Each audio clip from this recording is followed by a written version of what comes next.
Bonjour à tous. Anita vous a présenté la place que prendra l'exploitation des données massives en santé et les enjeux que représente l'intelligence des données. Et dans ce contexte, le rôle d'Échu est tout à fait primordial et il est aujourd'hui nécessaire de proposer un modèle ou des modèles adaptés pour structurer et organiser l'exploitation du big data que l'on produit au quotidien dans nos établissements. Donc c'est l'objet des centres de données cliniques et je remercie Madame la Directrice Générale Véronique Anatole-Touzé de m'offrir cette occasion de vous présenter cette approche. Donc l'usage des données massives est en plein essor, comme l'on a vu, en premier lieu pour le patient, mais aussi pour les collectivités, que ce soit pour le développement de nouvelles stratégies pour les vigilances ou la veille sanitaire. Pour la recherche épidémiologique, il y a des applications sur la détection et l'alimentation de cohortes ou les études de faisabilité ou de la recherche de patients éligibles dans des essais. Les big data sont également utilisés pour l'analyse des trajectoires de santé et permettront d'avoir un nouveau regard sur l'organisation des soins. Et enfin, on a vu bien sûr que pour l'enseignement, ces big data vont permettre notamment d'alimenter des travaux sur la simulation et la génération de patients virtuels.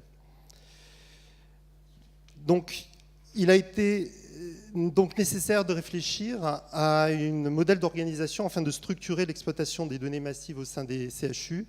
Et de là est née la notion de centre de données cliniques. C'est un concept qui a été inventé par mon collègue brestois, le professeur Eric Stendel. Et donc, un centre de données cliniques, c'est une organisation intra-hospitalière qui joue le rôle de guichet unique et qui offre un ensemble d'expertises et de services d'exploitation autour du big data. Et ces centres de données s'appuient sur des plateformes techniques que l'on appelle des entrepôts de données biomédicaux. L'idée clé des CDC est qu'ils reposent sur un principe de proximité en lien avec les professionnels de santé qui produisent les données et qui se posent des questions autour de ces données, les équipes de recherche qui développent des algorithmes de traitement de données et les patients. Donc les CDC rassemblent des compétences multidisciplinaires qui ont été citées, et notamment en biostatistique, en fouille de données, mais aussi des compétences méthodologiques et réglementaires, compte tenu de la sensibilité de ces données. Les centres de données cliniques sont des structures de confiance sous responsabilité et expertise médicale, et qui réalisent les traitements de données et en assurent la traçabilité depuis la demande formulée sur le guichet jusqu'à la production des résultats. Ces traitements s'effectuent dans un cadre strict, éthique, déontologique et réglementaire. Et enfin, ces centres de données cliniques sont également des centres de recherche et ils sont adossés pour cela à des équipes labellisées. Pour exemple, le centre de données cliniques de Rennes exploite l'entrepôt de données EOP. C'est une technologie qui a été développée à Rennes et qui s'étend. Cet entrepôt contient l'exhaustivité des données patients produites par le système d'information de l'hôpital. Cela représente aujourd'hui une volumétrie de plus de 1,6 million de patients et des centaines de millions d'éléments de données. Et depuis sa mise en production, la plateforme a été utilisée en soutien à une soixantaine d'études cliniques.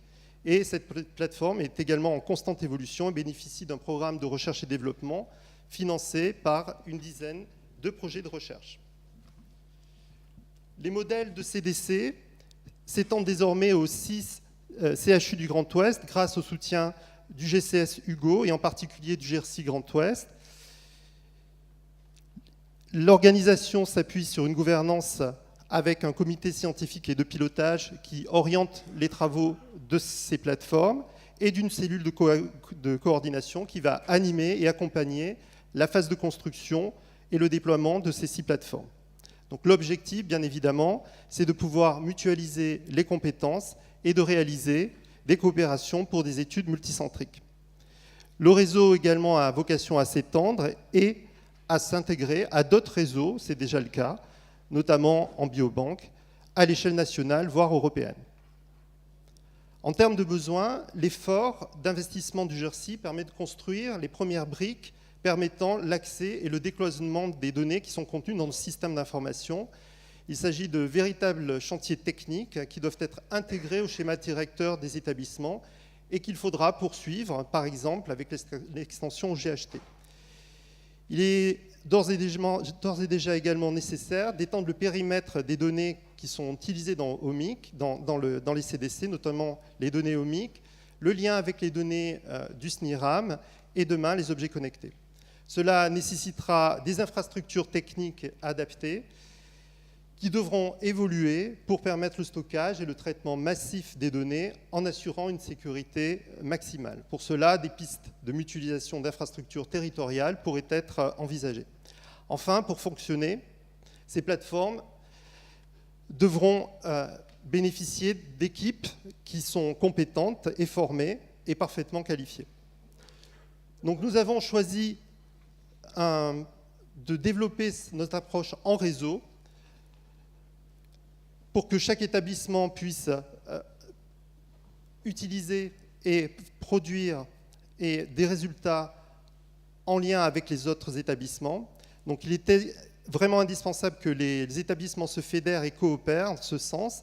Ceci est indispensable pour affronter une compétition internationale. Et cette approche en réseau que nous avons souhaitée, dans une approche d'usage raisonné, responsable et éthique du big data au service des patients et en lien avec les missions d'enseignement, de recherche et de soins de l'hôpital. Je vous remercie.